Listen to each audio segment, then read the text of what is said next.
Welcome everyone to Fake Nerds Watch for Umbrella Academy Season 3. We are finally getting around to doing the third season of Umbrella Academy, which is based off the Gerard Way comic book. Should have looked that up before I started this. I'm pretty sure you're correct. We've done the first two seasons before, so it seemed only fitting that we come back for the third and hopefully penultimate season and not final season. Yeah, Gerard Way. Gerard Way, yeah. The showrunner came out and said if we do get another season, it will be the last. So fingers crossed. But what do we think about Umbrella Academy Season 3? Sparkz, why don't you go first? Yeah, I am Sparkz Woody, and this is Brandon T. McClure, and we are here. You know what? They can see our names. But I get you. But we are Sans, Ben, and Ryan, who it's not necessarily that they aren't interested or don't want to do this. It's just we were getting further and further away, and both Brandon and I had watched it. And frankly, they released Umbrella Academy at a bad time of the year, I think. Yeah, I do like, so just to cut you off just before you get into your thoughts, like Umbrella Academy is a hot show for Netflix. It is. First two seasons did really well. It's an expensive show for Netflix. It's one of the shows that they still put a lot of money into, and it's a real bummer that they just kind of dropped this without any fanfare. I don't understand. Like, put aside that Miss Marvel and Obi-Wan Kenobi and The Boys were all coming out at this time period. Yeah. Put those ones aside. The fact that they dropped this in the middle of their first split Stranger Things season just on Netflix is ridiculous. Yeah, it was. I don't understand. You put this out in August. I think this does really well. I think if you put it out like this week or last week, yeah, we'd be sitting in a better spot of like people talking about Umbrella Academy, because nobody is, and that's really bumming me out because I'm really hot on this season. Before we started recording, you told me that you weren't quite as hot as I was, and I do think that if you take all three seasons of Umbrella Academy, regardless of your feelings this season, it is one of the best comic book TV shows out there, and it deserves the same type of, like, the fact that nobody's talking about this in the same vein of, like, when they're talking about, like, oh, Daredevil and Boys and this and that are the best comic book TV shows, and no one's talking about Umbrella Academy because Netflix dropped it in a place where, quite frankly, it probably shouldn't have been. They let it drown. They let it drown, and it really bums me out because, like, to Netflix, first weekend numbers are everything. And if season 3 of Umbrella Academy didn't get those first weekend numbers, we're not getting season 4. I get you, and I don't disagree. Like, I never understood when we were looking at the schedule of like all the shows we were going to discuss and where Umbrella Academy was, and we were all like, well, we gotta push that. We are not going to all get through that season in that week. It's just not going to happen. And I didn't get to it for, I think, 2 weeks until after it had dropped. And then I finally sat down and do it. I did watch it pretty close to each other. I happened to have a lot of free time that week. So I did watch it pretty close together, but like just the worst, honestly, as far as television stuff, I think so far the worst time of the year it could have possibly dropped. I think so too. You had Miss Marvel and Obi-Wan Kenobi not only like coming out weekly on top of each other, but literally on the same day. So people have that stacking up. You had the split of the Stranger Things season and then The Boys season 3, which nobody was missing The Boys. No. So it's tough. They didn't give it a lot of opportunity. And then you have now Sandman, which, you know, to its credit, looks like it's doing really well. It's generating a lot of buzz in it, and that's really cool. It's just like where Umbrella Academy is just gone. But anyway, let's lament that a little bit later. Well, why don't we talk about what did you think about Umbrella Academy season 3? It's overall, I think, the weakest of the three, by a pretty good stretch. I do have a lot of positives. They are pretty much like in individual cases of certain characters. And then my biggest thing, I have two big things and they kind of wrestle with each other, but I think my biggest thing is probably just the Sparrows weren't utilized well at all. I just feel like that was a whole misstep. When you come from season 2 to this season, what I got excited about personally, maybe it's expectations, maybe, is that Umbrella Academy is a show that season 1 and season 2 has been built so much about like the family not communicating well with each other, not being on the same page, not being supportive or around each other a fair amount of the time. And I thought the whole point of the Sparrows showing up was going to be to put them on the same footing against the Sparrows. But that pretty quickly falls apart to not be the point. And I don't... Half of the Sparrows are just kind of there as gimmick characters rather than characters. And I think in a show that in previous seasons has introduced very fun and engaging side characters, the fact that the half of the Sparrows landed with a thud really bummed me out. Sure. I don't disagree. I think pretty quickly I probably... So I watched this pretty close to when it came out. I don't think I watched it the week of. But so I'm going off a lot of memory. Just kind of preface everything that I have to say. I think what happened was I pretty quickly acclimated to the Sparrows not being important to the story. And so what I really resonated with the season overall is that the family, outside of like a few cases, mostly spent more time together this season. And that's what I really wanted to see going into the next season. Going into the season specifically was them spending more time together. And outside of a couple of side quests, I got that, and I was really happy to see that. But I do think that like it's really jarring going from the ending of season 2, where it's like, look, all these fantastic new characters that you're going to meet, and then very quickly, like their number 1 is taken off the board, and then it just kind of sequentially happens quicker and quicker until really just Ben is left, because you only want Ben to be left, because you want to get that reunion back together. And Sloane because of what happens with Luther. Yeah. So like those are the only 2 that really matter. I think that there's let's just focus on the Sparrows. I think it's better if we just like, rather than trying to track things as they happen in the season, track character stuff. What threw me into the loop of knowing that I was disappointed with like how the Sparrows played out as the season went was you probably agree. I really loved the dance sequence in the first episode. Yeah. Which is super weird and comes out of nowhere, and like it's all Diego being like, "Oh, we're all great at this," and it's like they're just having the dance off for it, and like you don't know what's going on. It's very weird. And then you get to the end of it, and it's Diego looking at the girl who spits the acid stuff, and he's just like, "What the hell?" And she's just like, "That was weird, right?" And like that conveyed something about her personality and character that none of the rest of the season ever pays off. Yeah. Like, I immediately was like, oh, she's going to be fun. Nah, we're not really going to do anything with her. Yeah. And that sucked. Like, that was immediately fascinating and interesting. What a good little character beat.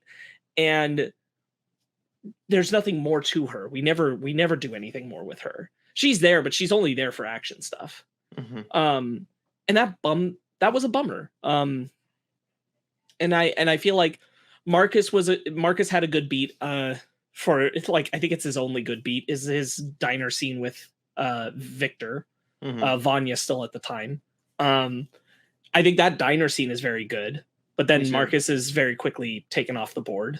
Yeah, I remember being pretty disappointed by that when Marcus gets taken by the Kugel Blitz. Yeah.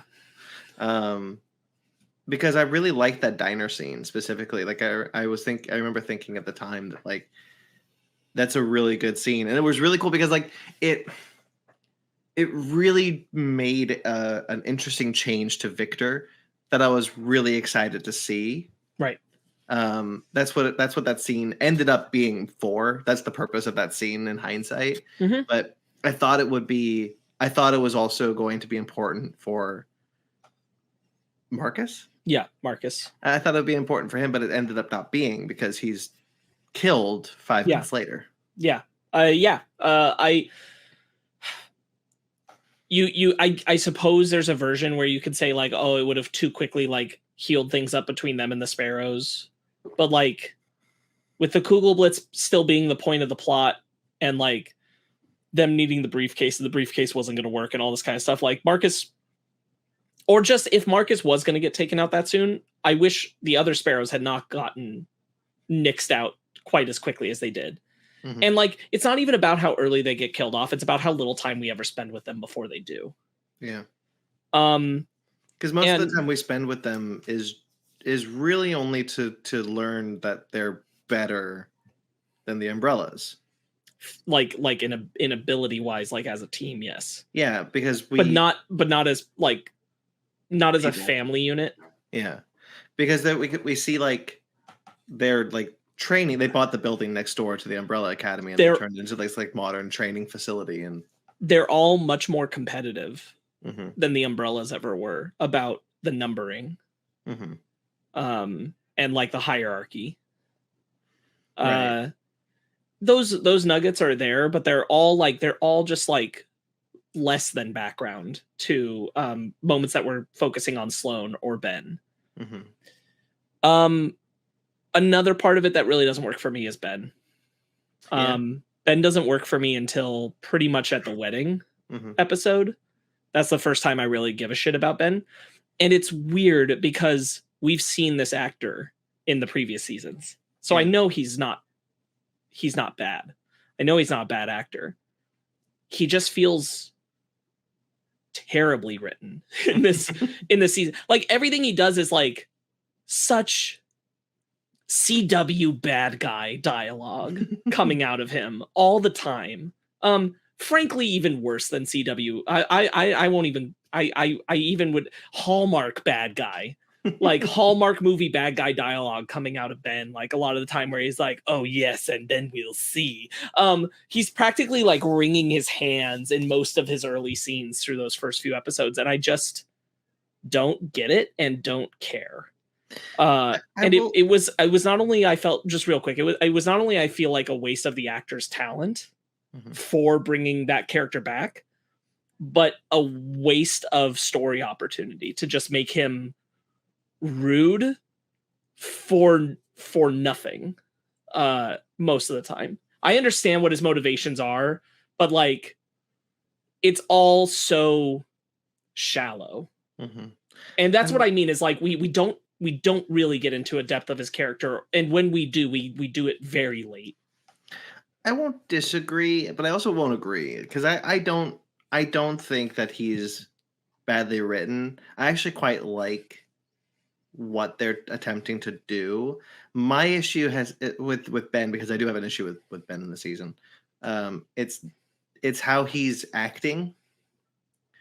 And you're right. Like we've seen him act before. He's been in the show since the beginning and he's been good, but there's an uncomfortability that the actor is having with this version of Ben that I don't think he ever shakes off.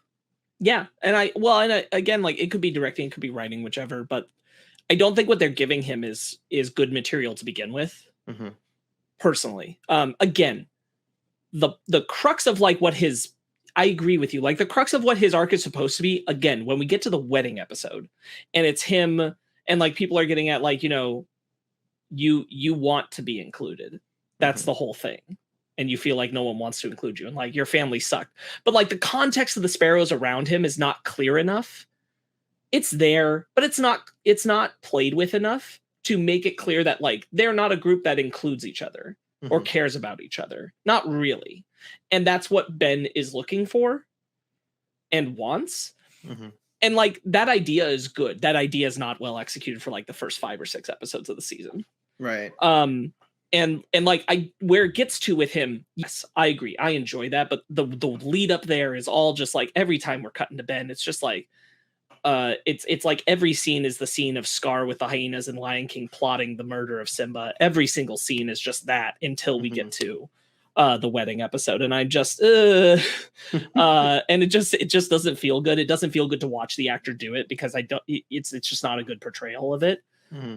And it bummed me out because I'm like, I feel like a better avenue for the character, if you're gonna do all this with the Sparrows being so antagonistic, is him being just like obsessively bothered about the existence of this other Ben, mm-hmm.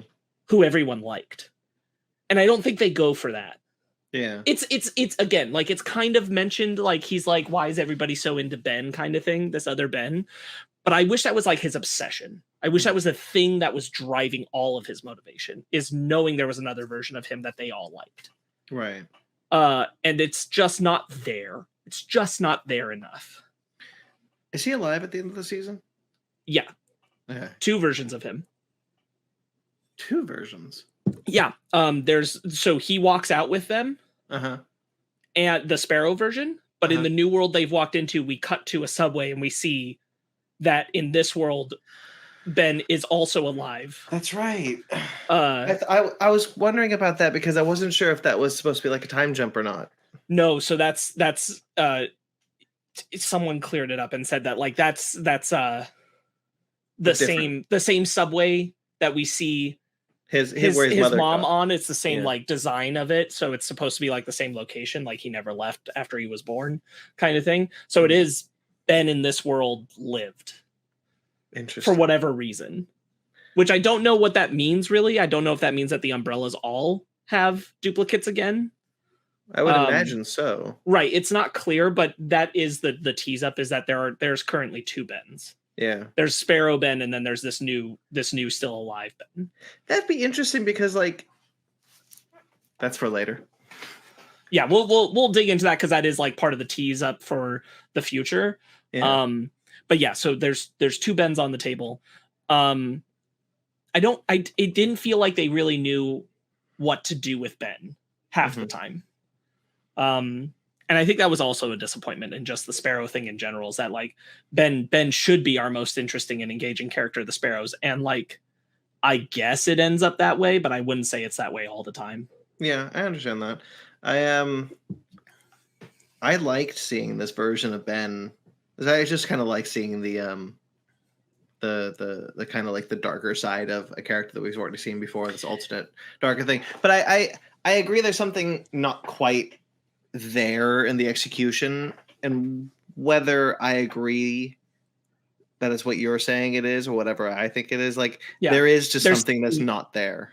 I think it's also just like, this is not something I felt about a character like Ben in season 1 and 2. Mm-hmm. When they were doing things like Lucy, is that her name? Which one? Diego's partner. Oh, that's right. Yeah. Is her name Lucy? Lily? The blonde in this season, right? Yes. God, I gotta look up all the characters' names. Anyway, when she was in the previous season, all her stuff, like, once we got into her deeper motivation, it's also well built up. It's also well thought out and fleshed out, and she feels like a very full character. And Ben feels like half of a character. Yeah. In this season, and that's what I rub up against so much, is that I just feel like he's half of what he should be. On a kind of the reverse, I really like Sloane. I was really happy with where that character, Lila. I was really happy where Sloane went as a character. I was too. I just, to be honest, I kind of lamented not spending more time with her. Mm-hmm. Again, just like, I don't want to, like, rewrite the season, but, like, it just feels, I think the Kugelblitz steals a lot of the opportunity of just putting these 2 teams against each other. And I thought, like, those character, like, mashups, not necessarily like fights, but like character interactions were gonna be more fulfilling. And I like Sloane. I just wish I got a little more of Sloane. But I feel that way about almost all the Sparrows. I think what Sloane does, I think this is going to sound really reductive to what I do think Sloane's a good character, and I think she's a lot of fun, and I really like her inclusion in the show. I also think that she helps Luther become a better character in this season than he has in the first 2. So that I agree with. And this is where we reach a weird paradox thing of what works and doesn't work about this season for me, which is Allison only works for me in this season, and sometimes she doesn't, but she only works by the mentality of all of the things that have happened on the show have only happened over the course of about a month. Yeah. And contrast that to Luther falling for Sloane and being with her. And that doesn't work as well for me in the context of this has been all happened in about a month. Yeah, because they say in the beginning of the season, it's only been like 20 days. Right, which means like 20 days ago, we had our dancing in the moonlight moment between Luther and Allison. Yeah. Now, granted, that's not 100% true, right, for everyone. Right, because like it's 20 days for 5, but it's not 20 days for everyone else. But they've been over like longer stretches of time when they got lost between season 1 and season 2. Right. Sure. Okay. Yes. I think I like what the story is doing for Luther and Sloane. It maybe moves too fast. Mm-hmm. I don't mind them getting married because it's like the end of the world and everything. I don't hate that. It's just,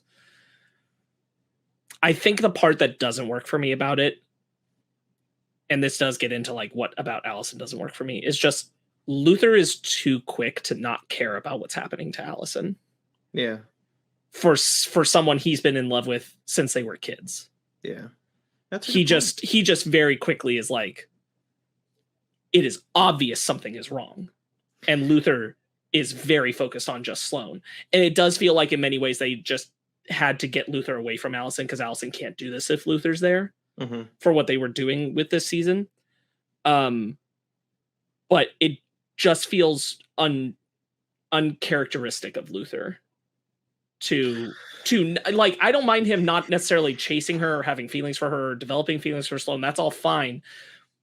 What it is that he becomes like completely ignorant of Allison hurting. Yeah, that's a good point. But he also becomes completely ignorant of everyone else. You know, he's very much unaware of what the Umbrellas are doing. That's true, but think about like when he comes back after like being abducted by the Sparrows and he's so ready to throw a party for Victor to make sure Victor feels loved. Why is he not considering that he knows Allison is in pain? That's a good point. You know, like it doesn't track with the Luther we met in seasons 1 and 2 that like I can accept him developing feelings for another woman. I can accept him like chasing that, pursuing that. Like that doesn't mean he'd stopped giving a shit entirely. Yeah. And I feel like that part felt hollow, and it did feel like just to me forced in the writing to push Allison down the path that they decided to push her down. Yeah, I kind of agree with you there. Allison was. I can't even say Allison is not justified in what she's doing, because I quite honestly think she is justified in a lot of her pain and a lot of what she feels, especially towards Victor, because it wasn't that long ago, like realistically, that Victor almost killed her. Right. And so like, and she's been very quick to forgive Victor. And so like kind of this thing of like, she's finally fed up. Yeah. I get it. But she was very annoying a lot of the time. I don't think it's always written well in just like the dialogue that they give her for these moments. I wish that they had taken something more of the there's this Allison is I will say Allison is right to feel like she is the one who's had the most taken from her because of these events in the past 2 seasons. She is the moment that we get back to this world and her daughter is not there anymore. Like that's when like it hits a level where I'm like, Luther, go be supportive. Why? This is where kind of the whole point of the family being together crumbles a little bit for me in this season, is because I'm like, part of the point is that you all should have been well equipped and present enough to recognize this is really bad and someone needs to do more for Allison or take this more seriously. And I feel like almost no one steps up to that plate. Victor kind of does. I'll say Victor does, but like no one else does. And it's a little odd in the setup that it does. Even in Diego's like, I'm going to help you let loose some steam kind of moment. And he's like, that fixes it. And like, that's not enough for what's going on. And I think that it works against the concept of them being connected to each other in this season, that they're all in the same lobby so frequently, and nobody is looking over at Allison recognizing she's lost her daughter, she's lost the man she loved. What does she have right now? They introduce a concept with Lila called the spins. She says you're getting the spins from doing time travel and feeling like things that no longer exist are no longer real. And like how that can unwind you, and this idea that you have to ground yourself. And I'm like, that's a really interesting concept. I feel like if 5 is aware of that concept, I feel like 5 should be doing more for Allison at this point. 5 really disconnects himself from the family. As soon as they get to the Hotel Oblivion, he's just like, "Hey, I did my piece. I'm done." Yeah, he's pretty put upon in a way that I think the actor's doing a great job of still playing like he's old in a young body and everything. His amount of being put upon, and I get it, because for him this is like, I just need a rest.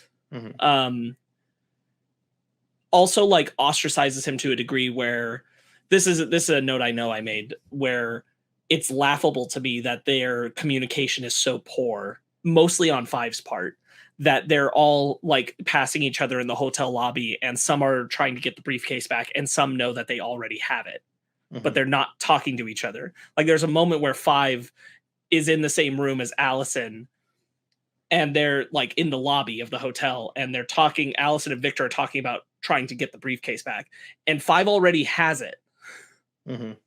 And they're just not talking to each other. Like they're not, it's just kind of silly, I think. Speaking of Allison, one of the things that was really interesting about the second season, the beginning of the second season opens with 5 in this, like, I've never forgotten the scene, like the alternate future that he was trying to stop, the second apocalypse that he wanted to stop, and he's there. And one of the things that I really appreciated was that up until that point, we only thought that Victor had an apocalypse level power, but it turned out that every one of them does. Right. Every single one of them has a super destructive power that could start its own apocalypse, essentially. Right. And I was really excited that we would get into that, because we don't really in season 2, because they avoid that future. But I was really excited that we could get into that in this season. And I do wonder, I think the pandemic stopped it, because the season, quite frankly, isn't that big. It's contained, and I think they do a really good job of like hiding the fact that there's only really 2 locations in the show. The Sparrow Academy and the Hotel Oblivion, and they kind of go to some different places every now and then, but very, very much so they're confined into some small spaces. I wonder if like the Hotel Oblivion was not meant to be this season. Was it meant to be like, were we supposed to get a Sparrow Academy season and then get a Hotel Oblivion season? It's a good point. It's a good thing to ponder on. This does feel like 2 ideas competing with each other, and neither of them necessarily benefiting from that. Yeah. Like both of them losing a little too much in context of them competing with each other. Yeah, because we've talked about the comic both times. The first season we definitely talked about the first volume, and both volumes are very different than their seasons. Right. So going into the third season, I did not feel like I needed to read the third volume. Sure. But I do know that the title of the 4th volume is The Sparrow Academy, and the title of the 3rd volume is Hotel Oblivion. I do wonder if they were still kind of going off of the like the bare bones of these volumes, and then this time they decided to combine the 2. I don't know though. Yeah, hard to say. I think in general I just fall back on like that. It feels like there's 2 competing threads here that just get in each other's way more often than they benefit each other. Yeah, I think so too. I want to focus on, because we've already touched on Allison. Let's go back to Luther and finish with Luther. I like where Luther ends up. I like a lot of stuff with Luther. I love Luther. I really love Luther. I want Luther to have nice things. I think they do a really good job with Luther's time on the moon thing, and how that affects his perspective of their father. I outside of the criticism I made of like kind of chopping up Luther's character to keep him away from Allison. I really like a lot of the stuff with him. I really like that. It's one of my favorite moments of the season, frankly, is when he comes back, the moment I already referenced with Victor, and he wants to throw the party, and Diego's like, Luther wants to throw you a party so that you know you're loved. Do you feel loved? And Victor's like, yeah. And he's like, good, you are. Yeah, now, I like let's that move. too. Let's move forward. And like not only because it was a good way to acknowledge like the change, but also just because it was a very tender moment between those characters that haven't done that a lot. One of my favorites is a Luther moment when he comes back because he gets back. He's like, were you guys coming to rescue me? He's like, oh yeah, totally. We did, like, because they like totally they didn't know. Yeah. I really thought that was funny. Yeah. I think, and I hope to see this more in the next season. I really do, because I think Luther and Victor have a magical relationship that gets played with too little in the show. And I'm glad that the show kind of knows that there's something special between them, because Luther picks Victor to be his best man, which I think is a really wonderful and sweet moment, and how much that means to Victor. I think there's a sensibility to the two of them that's very, I can't find the word, but like they're both living on a similar vibe of not only like their positivity towards each other, but their positivity towards the other members of the family, and like wanting the best for them. I think they're on a track of caring about the others that the others just never really reach. Yeah. And they come at it from different perspectives, but they're the same in that way. I think you're absolutely right about that. And there's a lot of, I know we want to talk about like different characters, but I just want to kind of put like a pin in the fact that I think Victor honestly comes out the best this season. Oh, by a mile. By a mile, I agree with you. With a side note that it's probably honestly a toss up for me it's a tie between Victor and Diego. Really? I would say Klaus. I like Klaus. Klaus is more or less doing more Klaus. I think Klaus is excellent. As far as performance wise, that actor's incredible, and Klaus is an incredible character. We'll get to Klaus. I don't want to do too much of that, but like I do think Klaus is an incredible character. As far as like comes out the best, as what you said, like from start to end, who they've progressed into being. Victor and Diego's Diego becomes much more the family man than he's ever been, and I do mean in the sense of like, yes, him becoming like wanting to be a dad, but also him becoming more connected to the other characters in a way he just was not in the first two seasons. He was all about missions, and he was all about what was important for the mission and wanting to get that done. Yeah. And here he's much more thoughtful about what's going on with the rest. It's again, like that moment I referenced with Luther coming back and Victor, and him telling Victor that Luther wants to throw the party. It's also important that Diego is the person who says, you are loved, to Victor. This is just a very far cry away from the Diego we met in season 1. Yeah, that's true. That's good point. And I really like Diego's arc overall. Him and Lila coming together through this season, I think, is really, really nice. I'm really glad Lila stuck around. Me too. It's one of the glowing points to me in the season. I'm really glad that, to be honest, like the whole fake not your son thing actually really worked for me. And because Diego was like shit at it, and I'm like, man, this is kind of a goofy way to force him into the dad role, but that it was like actually Lila doing a test, which I felt like was very in character for what these two do to each other. And his dedication to her and to the family ramping up because of it, I thought really worked. So Diego's whole arc, I have no critiques negatively. I really enjoyed Diego. I think to a level I haven't in the first 2 seasons. I like him, but I really thought the actor got to shine with more emotion this season than he usually gets to. That's a good point. And I think Lila, by being there, also got to do a lot of it, and what happened between the two of them was really nice. That fake son thing was there's so many ways that could have gone wrong. Yeah. And honestly, it did, because that kid died, disappeared, and like that death scene, that when that kid just disappears, that's a shocking moment in that show. Yeah, And they're just standing there like, oh shit. Yeah. So I wanted to touch on that. Allison. Mm-hmm. I need to talk about, this is my other big major no. Really didn't like it. Very against it. Like I said already, the things I said about Allison that I understand. I think it's a good choice that these things are affecting her. I like the concept of the spins, that she's seeing the man she loves. She's clearly being affected by the amount that she's lost, and she should be. I think that's all fine and fair and well and good. And that she's making decisions, like disappointed that Victor's lying to her, all these kinds of things, totally works. That's fine. What I cannot forgive is the sexual assault of Luther, which there's just no way around it. And I truly like the way that it's played in the show makes me feel like the writers just didn't think of it as sexual assault, because I don't know how they wrote not only the scene, but the next time that Allison and Luther are in the same room with each other and recognize that was sexual assault, because it was. Mm-hmm. And the moment she did that, where she said I heard a rumor you stayed, mm-hmm. and Luther turns and is like, don't do this. I hoped it was going to stop there, because it shows how close on the edge Allison is, but her not going all the way through. But when she made Luther do what he did, mm-hmm.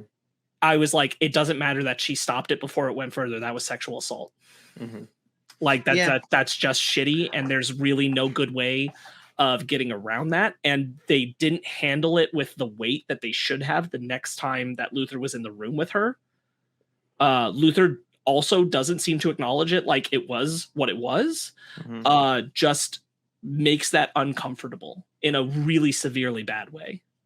Yeah, I don't disagree with that. I think there's many ways where you can show that she's fallen off that cliff. You can, and that was the way that they chose to do it. And I'm not even saying that was even a bad decision in and of itself, to use that as the way, because she is manipulating her powers.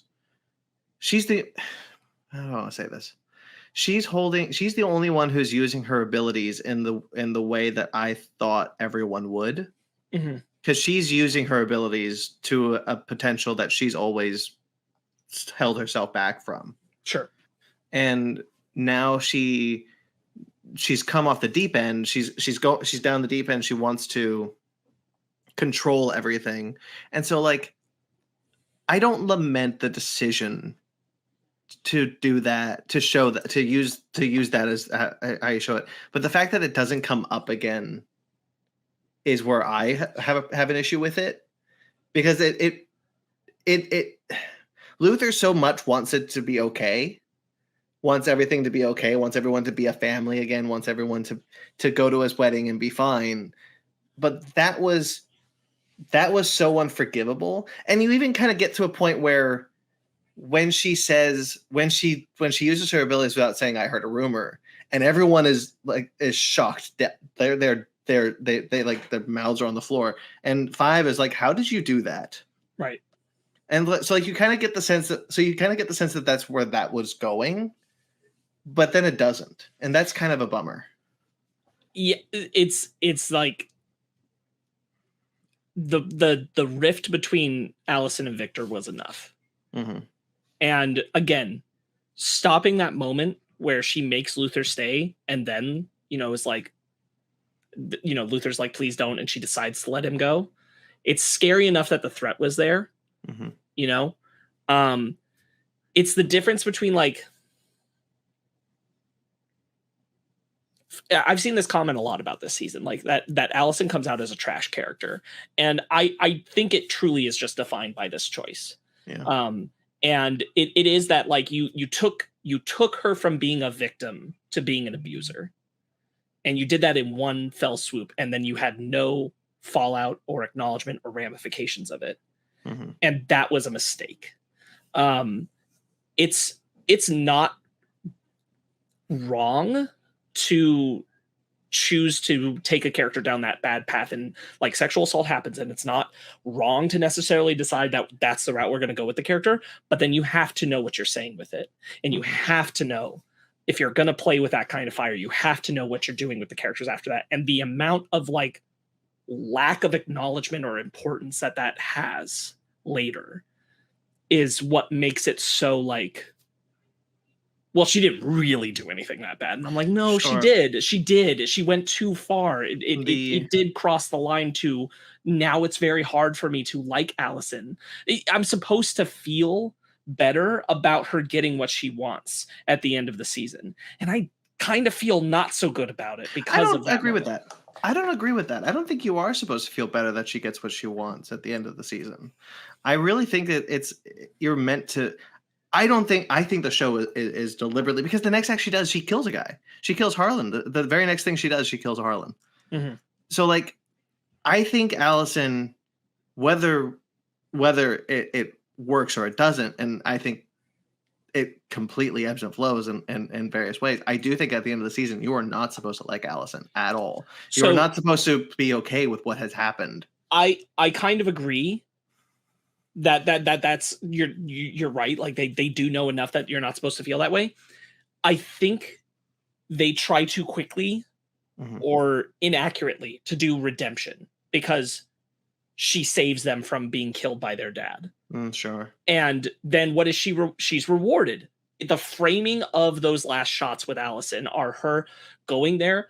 There's your daughter. Oh, what a happy thing. She's got her daughter. And there in the doorway is also the man she loved from the past. She got it all. And it's not framed as like this is really bad, this shouldn't have happened. It's framed as like, good, Allison gets peace. This is the thing. And I'm like, you can't do that and not have anything have happened before about the fact that she became sexually abusive to Luther. Like you can't have both of those things.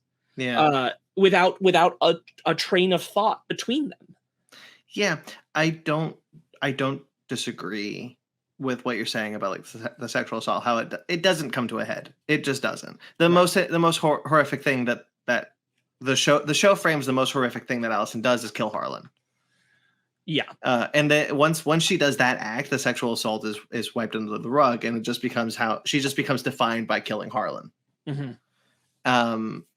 I think there might be, I mean, you read the ending that way, and so that is so there is a valid reading there because you did read it that way. So there is probably some maybe miscommunications with what the message at the end of the season is supposed to be. Because we are supposed to, because you get the scene at the end with what's their dad's name?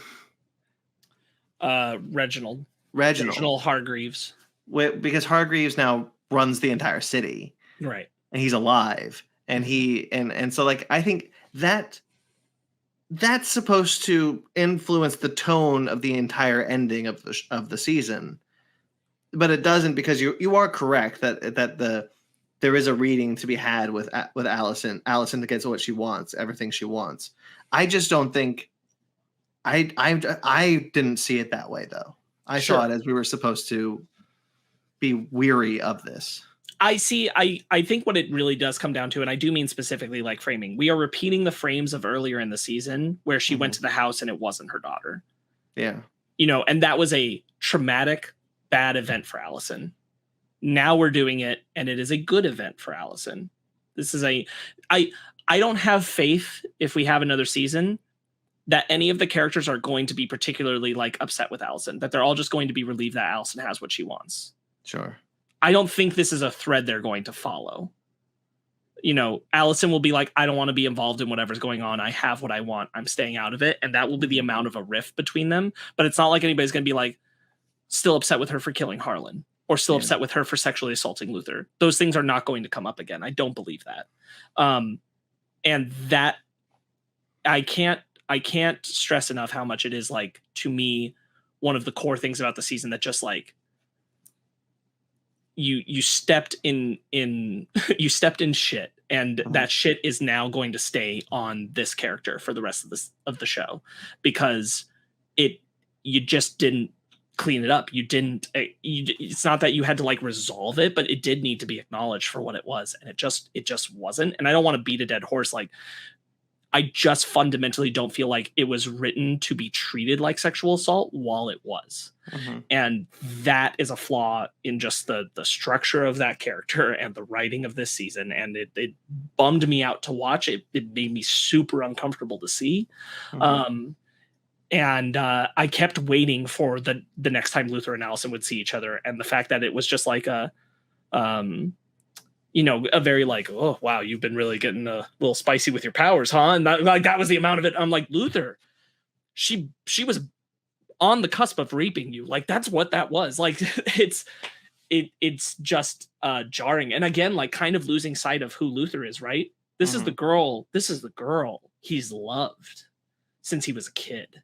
And yeah, he might have moved on, but like, again, should still care about Allison. This should have been a warning, a wake-up call. Like, the fact that he doesn't bring it up to the rest of the family, that Allison is in a dire place. Like, all of that just doesn't mesh. Yeah, it's just hard. It's hard. That's a hard bit for me to swallow. Sure, I understand. I also think that, let me just change the logo real quick. I also think that there's a sense of like Victor. I don't think Victor wants to forgive Allison for what happened to Harlan, but there is a sense that they keep trying to force the two to forgive each other. Yeah, I don't think Victor feels that Harlan should have died 100%. I do think that Victor acknowledges that they shouldn't have lied. Yeah. Or hidden it, right? And it's true. Like, I this is a part where like their bad communication, I feel like, does work naturally in the story, that Victor decided not to tell them about the fact that Harlan was responsible for their mom's death, but because of not doing that, wasn't able to properly explain to them that it wasn't intentional. And that it's not really Harlan's fault. Yes, Harlan is the cause, but it's not Harlan's fault.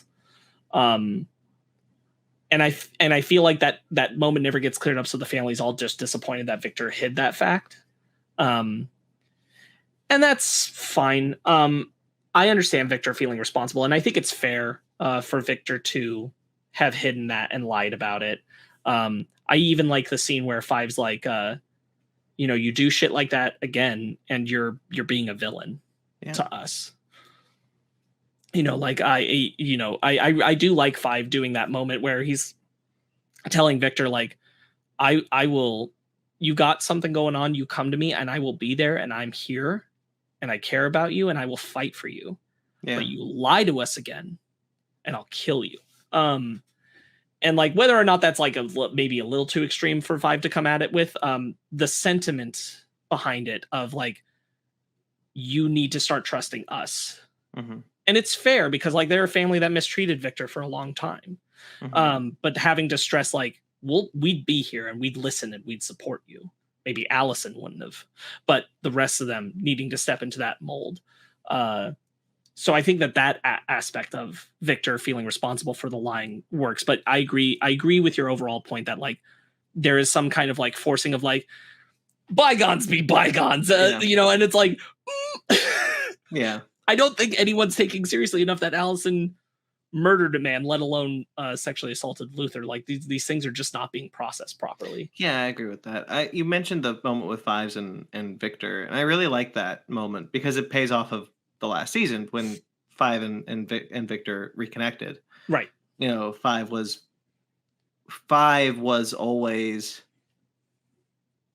I wouldn't say, well, always isn't the right word, but like Five isn't the one who wanted to kill Victor. And he knew that the reason why Victor was the way that they were was because of the mistreatment that he suffered from in the family. Yeah. And I really like that they basically pay that off with him being the one to tell them is like, you come to me with any of this and I will be there for you in a heartbeat. And I really like that moment. Even though he does threaten to kill him. Right. Yeah. I agree. Klaus, I like a lot of his stuff. I think that my main thing becomes like him just falling for Reginald's bullshit a little too hard. No, I gotta be honest with you. I also fell for Reginald's bullshit. I mean, I did too. Like it's played well. Yeah. You know, there's some moment earlier on, where they give you the insight that like, no, this is bad. It's bad that he's off the meds that Pogo set up for him to be staying on. It's not a good thing. And he'll be dangerous. And it overall works. I'm not gonna I think split hairs about it. I think when it comes to Klaus, I was really into supportive dad Reginald. Yeah, when it was happening, yes. I was really into it, and I was watching because it, whether or not it was real or true, which we know at the end of the day it wasn't. It was all a ploy. It really felt like what he thought was that, okay, I met these kids that I screwed up in the 60s, so I'll get different kids. Turns out he didn't actually get the option to get different kids. Those kids were never born. Mm-hmm. So he was like, okay, I'll try again with different kids. And then I did, and I thought I did it better, but I did it worse. So him trying to kind of backtrack and be like, look, I've been a horrible father no matter what. So let me try being supportive finally. And I'll support you by figuring out what the hell your powers are. Right. And I do think that there is an amount of, I don't think he really, really cares about them. Mm-hmm. Right. I think that they are tools, and he realizes that these tools, but the previous version of him that they had known, used them poorly because he didn't know how to utilize what would actually motivate them. And through doing that, recognizes, oh, support motivates them. Great. If I just am a loving father, then they'll actually be useful tools. Cool. Yeah. I'll do that until I get what I want. Because even when you get to the moment where Klaus comes back from Reginald having tossed him aside to leave him behind, and he reappears and he's like, holy shit, you survived that? And Klaus is like, yeah, you tried to leave me behind. And he's like, I know, but look how impressive this is that you did. Like, I'm so impressed with you. Great job. Also stay out of my way, but great job. He truly doesn't give a shit one way or another about what they want and what they're just means to an end. But in both, if they're also still around, then great. If they're not around, also fine. Well, that's what he looks at, because he knows what they can be used for, because he knows they can be batteries for the other, what's going on. Whatever's going on. Yeah. And so he also implements the same strategy that he does in the first season, because I'm still it's been a while since I've seen the first season. I don't remember what his plan was, but I know that his plan starts with he dies and they all come together for his funeral. Right. That's what he wants to do. So he has the same plan this time. It's just this time it's not going to be him dying. It's going to be Luther. Mm-hmm. So I lost my train of thought. That's okay. I feel like Hargreaves' whole thing is ill-explained. Mm-hmm. And you can have the next season to answer these questions, but I feel like there were maybe one too many questions this time. Mm-hmm. I don't actually understand what he's doing. I get in the end what he gets, but it's weird that we got the tee up about seeing Luther on the moon, seeing her, his wife. Mm-hmm. And okay, so that's, and then Reginald saying later, I put you on the moon for one of the most important tasks there were. You were protecting her. But we still don't actually get any explanation of. But see, that's a moment of who she is or anything. That actually really bugged me, because that's a retcon. That's just a blatant retcon, because that is not why Luther went to the moon. Luther went to the moon because he was ashamed of Luther. Right. In the first season. Right. That's why Luther was on the moon. It was a punishment. He didn't want to have to deal with him anymore. And so to retcon that, I don't think the show has ever rectified what season 1 Hargreaves' plan was. I don't think we have ever gotten a clear answer of that. And it kind of sucks. We never will, because that Hargreaves is gone forever. That Hargreaves has been erased from time twice over now. Right.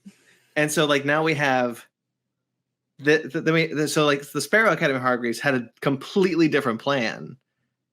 But it also can't be that different because his wife had to still have been on the moon, because it is Luther's flashback that we're seeing her on the moon in, which means that she was there in the original timeline too. Right. So then what would I don't think you can rectify. I don't think you can connect the two, because it does feel like a completely different Hargreaves even then. Because how is Hargreaves' plan to reboot the universe through the Hotel Oblivion in season 1 if he's dead? Because he dies to bring back the family together to stop Vanya. Victor. I don't. This is my thing, is that like whatever he's doing, the whole room thing, bringing them in and all this, I'm like, this is getting a little like kind of out there with so little explanation that I can't really track what's happening anymore or what any of this means really. And then you get to the end and it's like, well, the thing is that they rebooted the universe and now things are different, and Luther's got the tiny arms, and his wife is alive and he controls the city, and like Ben's alive, and we're gonna go do these things. And I'm like, like you could have done, you basically just hit a button and told me, hey, we're just setting up a new setting. Like I don't have context for Hargreaves, and I don't have context for like this character stuff, and so it's kind of all just bullshit to get to the next thing. I think what carries the Hargreaves character is, frankly, he's always well written. I think the writers clearly know, they have a handle on what his character is and how to write that character, and the actor is very good at doing that character. And I think that's what carries Hargreaves. But when you spend more to think about the character throughout the seasons, it feels like we're following 3 different Hargreaves. Yeah. And it doesn't ever feel like there's been one consecutive, because like there's no way that 1960s alien Hargreaves knew about the Hotel Oblivion. Like there's just that character just doesn't connect with with the previous versions we've seen before. And I love Hargreaves. Like I love watching that actor play this role. I agree. I have such a good time whenever he's on screen, and I really like what they did with him in the season when it comes to Klaus. I think he's very fun. I love him driving an old piece of shit car, playing Nelly's Ride With Me. Yeah, I think he's very fun. And his stuff with Klaus is some of my favorite scenes in the season. Sure. When he's talking about the ghost, when he's killing Klaus, Klaus, I think that's all really fun. It's just whatever his plan is never. We're now 3 seasons in, and it's just not clear, and that's a problem. Hargreaves feels very much like the Deus Ex Machina, in not a good way. Yeah. I agree. But we started this to talk about Klaus, and I was gonna say that like one of the things, I do really like the bonding scene of the throwing the ball and him dying over and over again. It's very funny. It's very entertaining. It's a good montage. This is maybe the most I've felt in a while watching a nerd thing, where I'm like, okay, I know I'm watching comic book television. You're really pushing my suspension of disbelief. You're telling me that Klaus is going out into this road, getting hit over and over and over again to the point where he's murdered, and literally nobody's getting out of the car? No, they just keep going. Every single time. Yep. Every single time. I'm like, this is a weird, like, it's a funny bit in like idea. I want to make be clear. A lot of real sense. I want to be clear. It is not just a funny bit. It is a very funny bit. It is a very funny bit. But you're right. I mean, you do have to have the caveat. They're playing cats in the cradle during that moment, aren't they? Yeah. Yeah. I mean, you do have to have the caveat of like, this is a ridiculous show. This is a show that opened with a dance number to Footloose. And I get that. I was just like, it's one of those moments where I'm like, I did just like throw my arms up and go, yeah, fine. It's the first time in I can't even recall the last time that I went, this is pushing it. Mm-hmm. This is nudging up against that world of me being like, yeah, I can buy this. Sure. That's a lot of like, it's because it's not just like they're just kind of they're hitting him hard enough to kill him every time. Mm-hmm. I'm like, that's extreme. Like, that's extreme that like hundreds of people are just moving on. Isn't there a scene in Scary Movie where they run over someone? Yeah. And maybe they're all it's all that. It's all they're all the kids from Scary Movie. I'm now just looking through the notes to make sure I touched on the Klaus thing. Mm-hmm. I thought the reveal of the pills were very devious. The pills are interesting because they make you think that the sparrows are actually like the pills are like a misdirection because we're supposed to be the sparrows are abusing Hargreaves, right? But it's actually they were protecting themselves, right? And I thought that was a good misdirect. I don't think like we specifically touch on it quite enough that I would say that the Vanya to Victor stuff is very good. Yeah, they did a very good to talk about Victor. I think they did a very good job of making it important without making it a big deal. Mm-hmm. If that makes sense. Yeah, I think what's so interesting about Victor as a character, and I noticed this in season 2. Elliot Page has a lot of say in where that character goes, and almost every direction in season 2 was because Elliot Page said, "This is where I want this character to do. This is what I want to do with." Because that's where the lesbian relationship came from Elliot Page wanting to have that in the show, and that made sense. And then you go to this season, and it feels the reason why it feels big without feeling big is because it feels like this is Elliot Page saying this is how it should be done for these characters. This is how Victor would come out, and this is how the characters should interact with it. So it feels big. It feels like a big moment for Victor, like a big triumphant moment for Victor, but it feels like a small moment. It feels like not a big deal, as you said. That makes sense.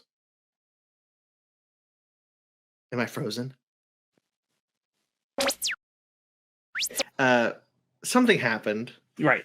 Internet issues, something. Who knows? One of us messed up. So just real quickly, just to say, I think what the show does really well is to just make Victor's transition feel like a triumph, like a character triumph, but not a major plot point of the show. Like it feels like a big deal without feeling like a big deal. Yes, I agree. That's all I had a much longer way to get to that point.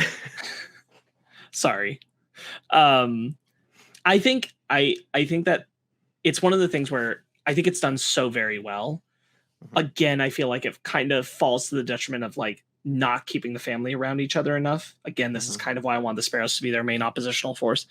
To have that kind of support for Victor feel more in tune with the characters. I like it fine. I think it makes a lot of sense with most of them. But if we're like analyzing previous seasons, would all the characters necessarily jump to this is Victor now? I don't know that every single one of them would. You know? Like I'm happy to not devote a bunch of time making a big plot thing to do that, but I think the by the very nature of the characters being around each other a little more than we get them this season would have helped with that. Yeah, I understand that. I think we've already talked about it a bit, but I think Victor is incredible this season. Yes, I agree. I think Elliot Page is very good, and the stuff they give Victor to do in regards to kind of reconnecting with the family a bit more than we saw in the last season, in regards to just little character moments, that kind of little character affirmation moments that he's able to have with the rest of the family. I think all of it is just stupendous. And Harlan Harlan showing up again is such a left field moment. Yes, that I really liked. I did too. I thought all of the Harlan execution stuff was really good. Me too. Really all of it, and how it affected Victor and how Victor connected to it. It's because of Victor's stuff being so good that it bums me out to say that I think this is the weakest season. Because I think that interpersonal character stuff with Victor and as we mentioned, some of it with Luther and Diego is so good in this season. But the antagonistic forces of this season are probably the worst that we've had, or just the sloppiest. Between Allison and Reginald Hargreaves being confusing and the Sparrows just underutilized entirely, it all just kind of a story is happening around good character beats, but the story is nowhere near as interesting, engaging to watch as it was in previous seasons. Not the broad strokes of what's happening. Yeah. Yeah. Yeah, I don't disagree that this is the weakest season. I think season 2 is incredible. I do too. I think season 3 is very, very good. Quite honestly, I really like a lot of the season. I really like the show in general. I love seeing these characters just anywhere. We only briefly touched on that, but that Footloose dance number I've watched so many times. I think that's incredible. Yeah, it's great. It's good. It's a good bit. I loved bringing back Lila. I think when 5 goes to the future, not the future, technically the past, but like the time bureau. I think that's pretty good. Pogo, it's so little to do this season, but I liked him. It kind of disappointed me that we brought Pogo back in, but not really. Like Pogo's so briefly. Like I wish Pogo were more involved after we do reintroduce Pogo. There's enough going on this season that like I don't know where there's really room for it, but it did feel like, I feel like there should have been more with this. And I do like how the Kugel Blitz keeps like pulsing. I like what they do with Mom. I like how she like worships the Kugel Blitz, and I really like seeing how the Kugel Blitz like absorbs things, and it starts slowly enough to the point where where everyone's just kind of like not noticing it at first, and then just kind of slowly going, "Where is everyone?" I think that's fun. I agree. I agree with everything you just said there. They never really explain why they don't get affected by the Kugel Blitz. No, they just don't. They just don't. And because I'm like, it can't be all right. It can't be the fact that it's their abilities, the way they were born. No, it's just so because the sparrows get affected by it, but only if they're close enough. They don't get affected by the pulses. Oh, that's true. That's the thing. Is like, and then the bellhop doesn't get affected by it until the very end for some reason. But he's just as like close to proximity as plenty of other people. But he survives. Love that he's the DJ at the wedding. By the way, me too. It seems random, right? The Kugel Blitz just takes people and things at random. Random, except for the families. The families are immune. Yeah. And then the the Kugel Blitz,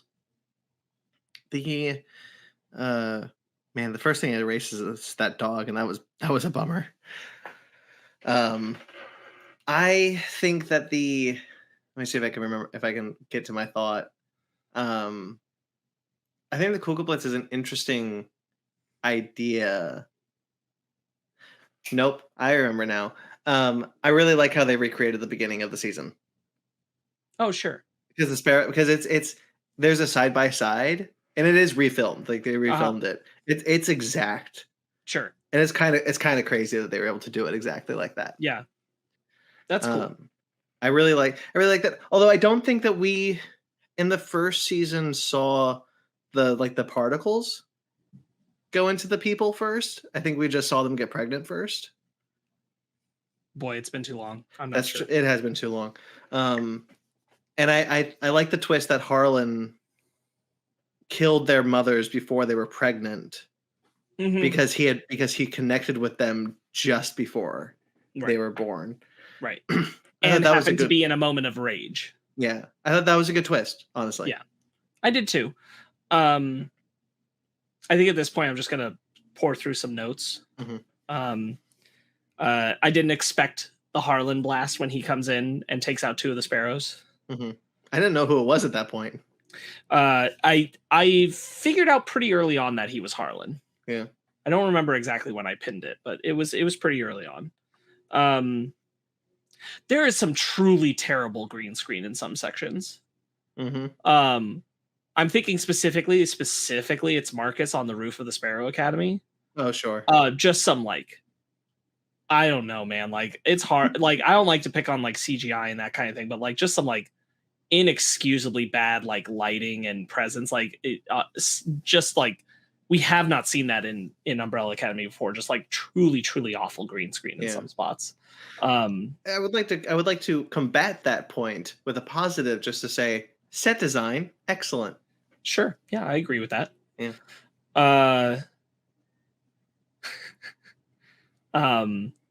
I just wrote down, why can't Luther have nice things? I like Klaus's epiphany moment about his death and revival being triggered by Diego's not son shooting him. Mm-hmm. That's pretty good. And they try to pull him out with the rug. That's just good. Ready to hide that scene. Body. Yeah. I really love the Victor and Harlan scene where Harlan asks why they left. Mm-hmm. Just all that stuff emotionally between the two of them, I thought was pretty good. Yeah, I really like everything they did with Victor in this season. Honestly, great job with Victor. Yeah, I agree.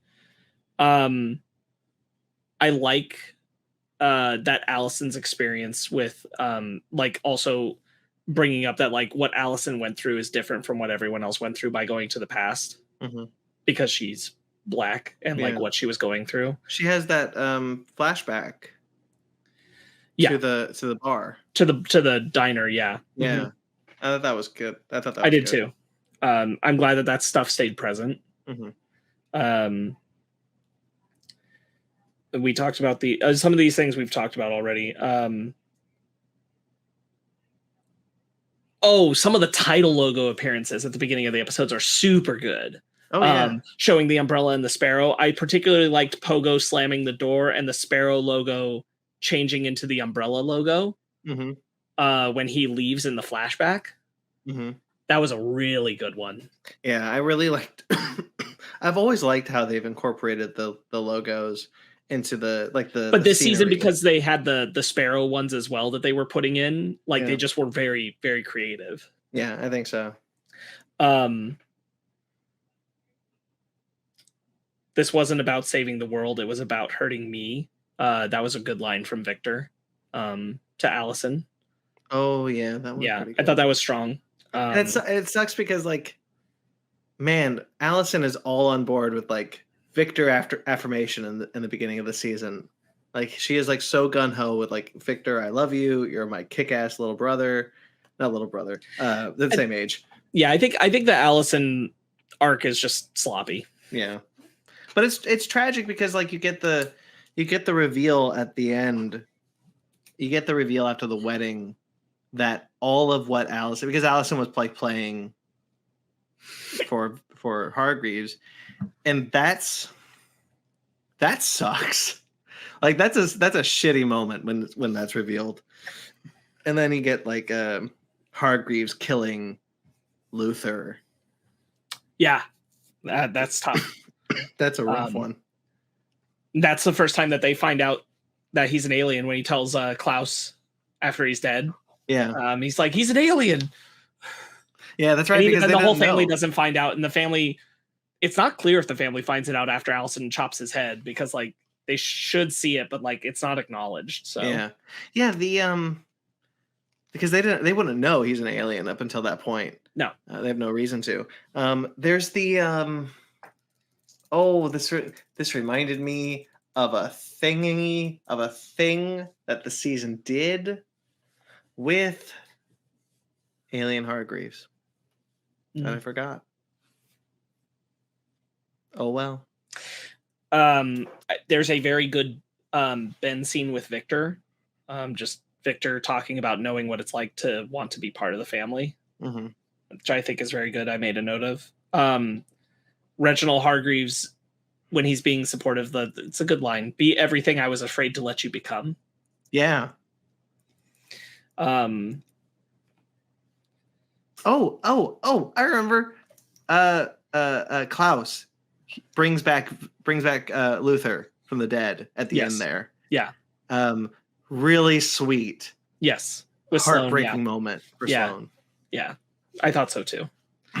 I really love when Reg comes into the family and he's like, it's time for us to train. And they're all like, get fucked. Leave. Those are all my big notes. Okay. I just, I think like some of the narrative stuff, the broad stroke stuff is all kind of a bit mixed bag for what they're going for. I think the ambiguity of the ending is rough. Yeah. Because also we don't know, like, I understand, like, hey, the people who created the world, who created the universe, put in a back door in case it ever goes wrong. Okay, sure. You wanted me to believe that. But how are the superpowered individuals, the 16 kids, so we haven't met all 16 yet. That was another moment. That was another thing I wanted to bring up. Is that true? Huh? I said, is that true? I'm thinking about it. Well, we got ours, which are 7. Mm-hmm. So we got 7, and then the Sparrows were 6 because of Ben. And Lila's one of them. And Lila's one of them. So what's 7 plus 6? 13. So we have met all of them. 16. There's 16 kids. Oh yeah. Okay. So we haven't met all of them. And that was another thing that I kind of feel like the season whiffed. Because in season 2, we meet Lila, and that was like a big deal. And then we meet the Sparrows, and that's supposed to be like a big deal because there are 16 of these kids that we've just. So there's 3 or 4, 3, right?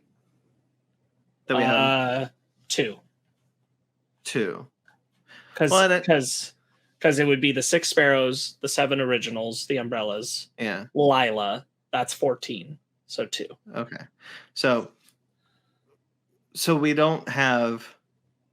So like I wanted to meet those 2, right? I wanted to meet those 2 in the next season, and I thought that would be a good place to bring them. So the ambiguity of the ending of how the powered children fall into this battery that powers the universe is ambiguous. What is their higher purpose? And then going into the next season, having them stripped of their powers with the potential of having doubles, because we see Ben at a second. I'm sorry. So there are 7 of the Sparrows, including Ben. And okay, yeah, you're right. Because if we put Ben in the original Umbrellas in the 7. Yeah, that's what I was counting Ben. I get you. Yeah, I'm just looking at them, and then plus Lila. Yeah, so 2. So now they don't have their abilities, which leads us to believe that they were never born as powered individuals. They were just born as people. Yeah, it's just weird that like they come back into the world, and I guess they're affected by the world because we see like Luther not having his arms, them not having their abilities, but there's 2 Bens. That's very confusing. So like it could be the case that Ben has powers still, and just Reginald didn't find those kids. Could be. It's just, but it's almost like Ben coming from the Sparrows is like doesn't belong there, but the others are stepping into the world that they belong in. Yeah, because Luther comes back with yeah. I don't know. I'll be honest. Like the major thing for me is that I'm slightly disinterested in the next season, only because like I have less than 0 interest in watching a season of them all like being split up and having to do the whole thing where they get back together eventually at the very end of the season again. I'm just not here for it. I'd rather them be like, aside from Allison, everyone still on the same page together. I'm not disinterested in watching the next season. I'm very interested in watching the next season. I want them to finish the story. They've been clear that they want one more season to wrap everything up. That's all they want. And I want to see that. I want that final season. The things of what I wanted from this season, I don't think we will get in the next season. And again, that just goes back to exploring the lore of who these kids are, who those last two are. You know, I don't think we'll get that. I don't think we will either. And that's the only thing that bums me out. I'm still very interested in watching that last season because, again, I think Umbrella Academy was one of the best comic book TV shows out there. I think, and correct me if I'm wrong, but I think you took like my point saying like to say that I just have no interest in the next season. That's not what I was saying. I'm saying I have no interest in a version of the next season that is all about them being split up and having to slowly get themselves back together at the end. I hope that's not what the season is, but if it is, I'm going to be really disappointed in it. Sure, we've done that twice, and I don't want to do it again. Yeah. Yeah, I get that. Like, one of the things I really liked about the season was that for a lot of it, they're together. Mm-hmm. I hope that continues into the next season. I don't see how this is the first time they've set up the next season where I said I don't get it. Right. Because every single time they've set up the next season, I've been very jazzed.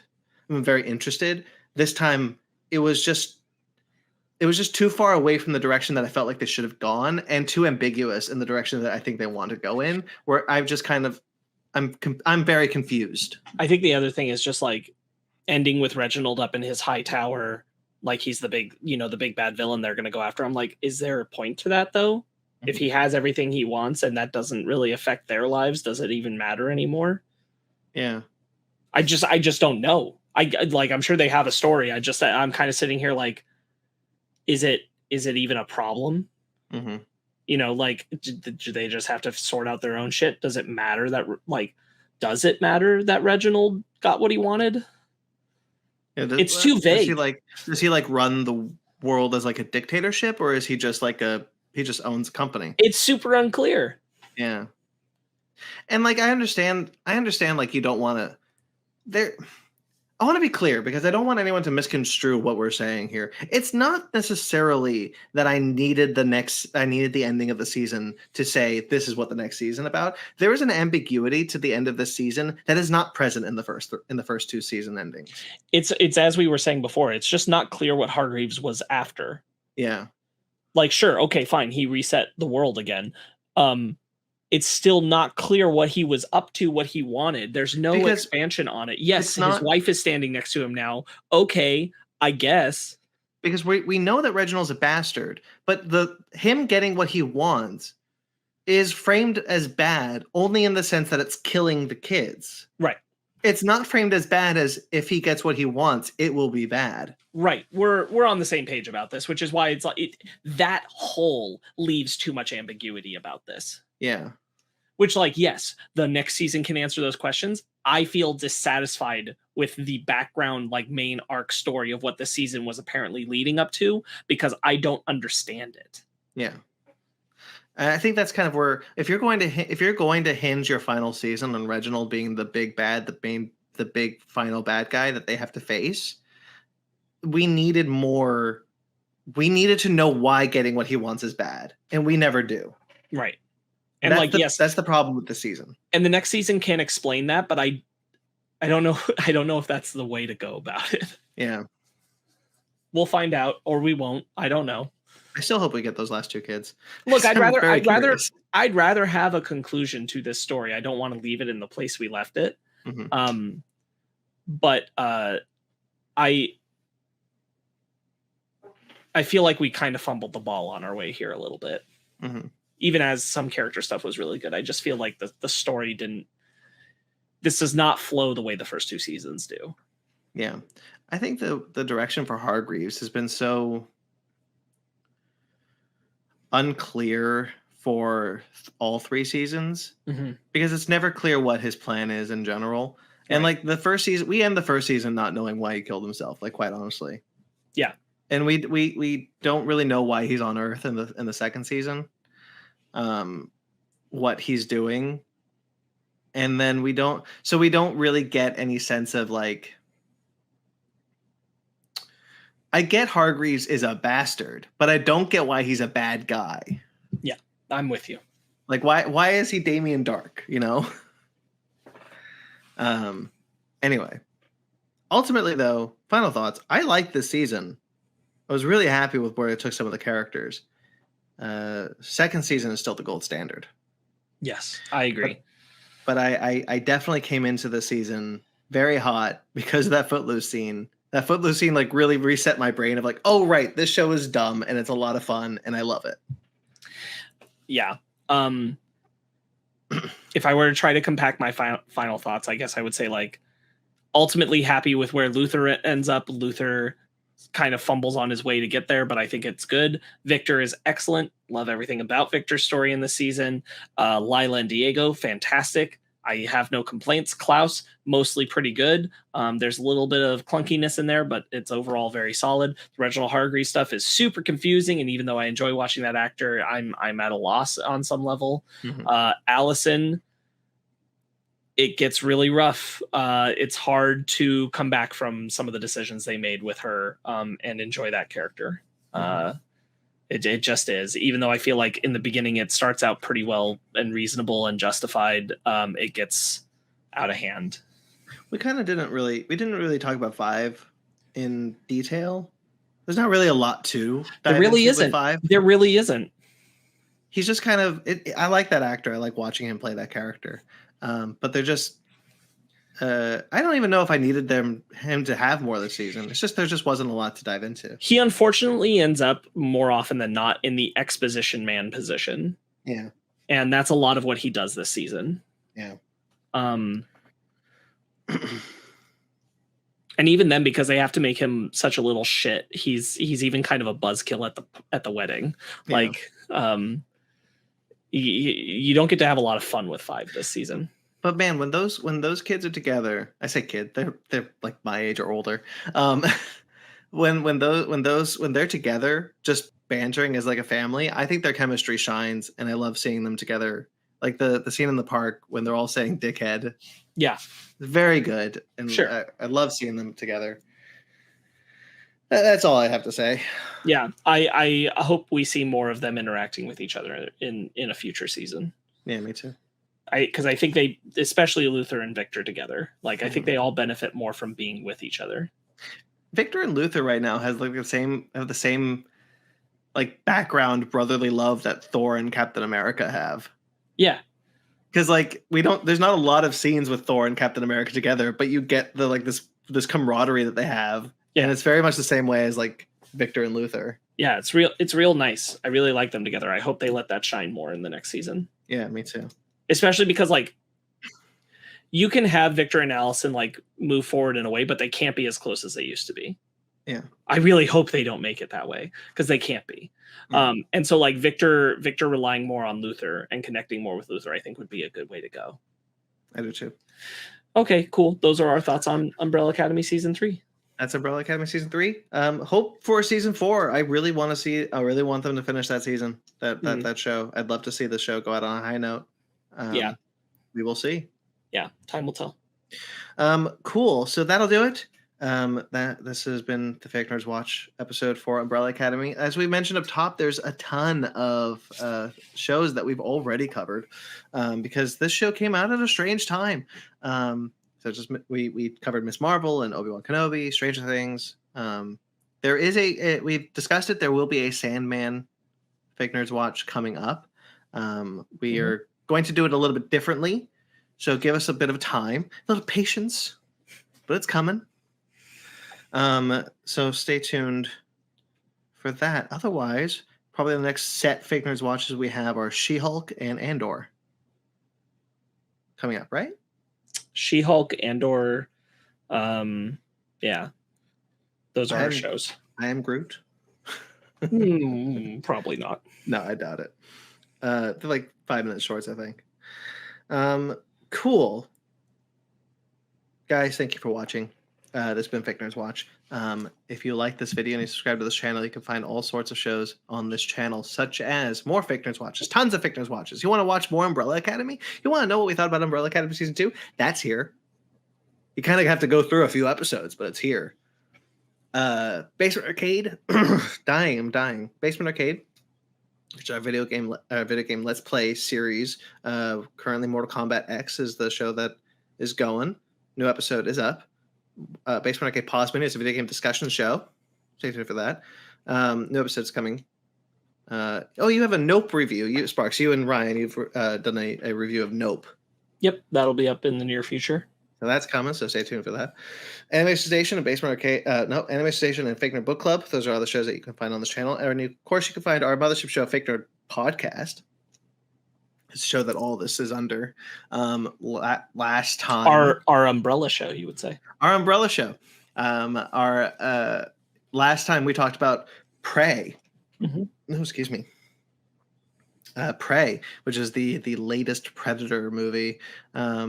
We also discussed a bunch of things, such as what's going on with Warner Brothers Discovery and HBO Max. You can check that episode out right now. And coming up, what we decided? Day Shift? Yes. Yeah, we're going to talk about the new Jamie Foxx Netflix original, Day Shift.